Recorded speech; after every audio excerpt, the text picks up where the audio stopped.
Di Mekah, Imam Syafi'i dan ibunya tinggal di dekat Shibu Al-Haif.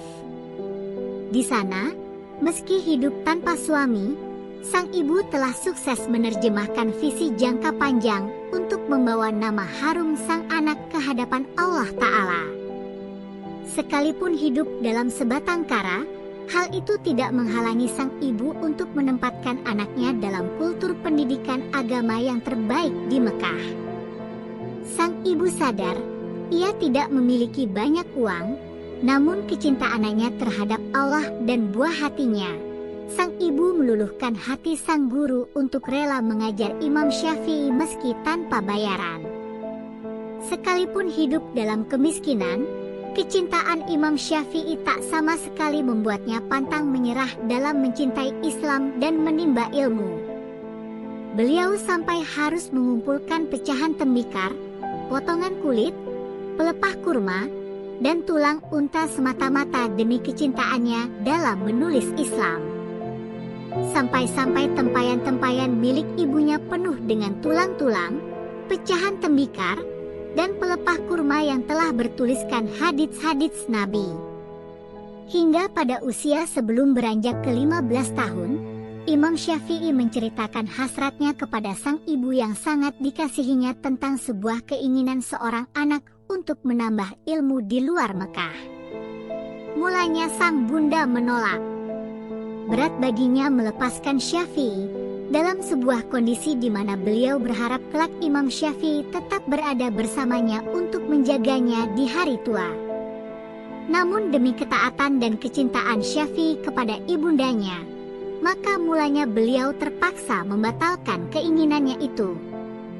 Meskipun demikian, akhirnya sang ibunda mengizinkan Imam Syafi'i untuk memenuhi hajatnya untuk menambah ilmu pengetahuan ke luar kota. Sebelum melepaskan Syafi'i berangkat, ibunda Imam Syafi'i menjatuhkan doa di tengah rasa haru orang tua kandung memiliki anak yang telah jatuh hati pada ilmu.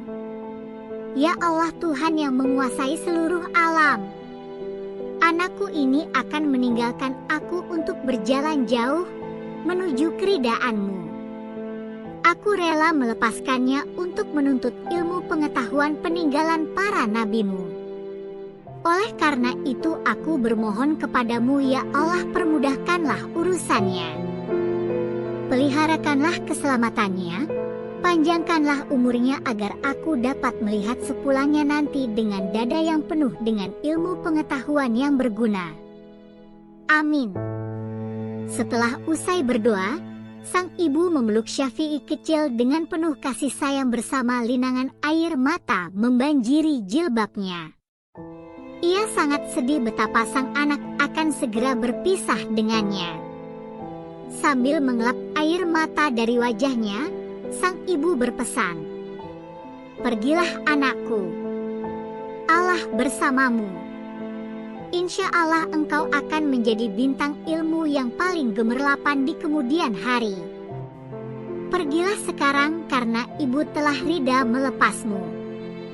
Ingatlah bahwa Allah itulah sebaik-baik tempat untuk memohon perlindungan." Subhanallah. Selepas mendengar doa itu, Imam Syafi'i mencium tangan sang ibu dan mengucapkan selamat tinggal kepada ibunya.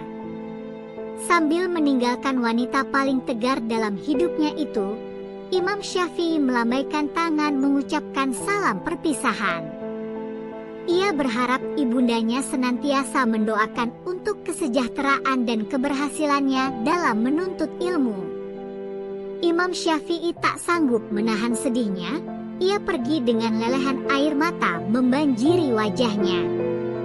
Wajah yang mengingatkan pada seorang ibu yang telah memolesnya menuju seorang bergelar ulama besar.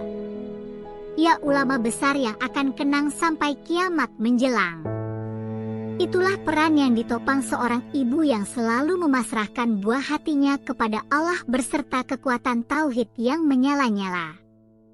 Inilah karakter sejati seorang ibu yang telah menyerahkan jiwa raga anaknya hanya kepada ilmu. Menyerahkan segala aktivitasnya dalam rangka pengabdian kepada Allah. Dari mulai ia melahirkan, mengasuhnya tanpa suami, membesarkannya, hingga mengantar Syafi'i menjadi imam besar umat Islam hingga kini. Masya Allah.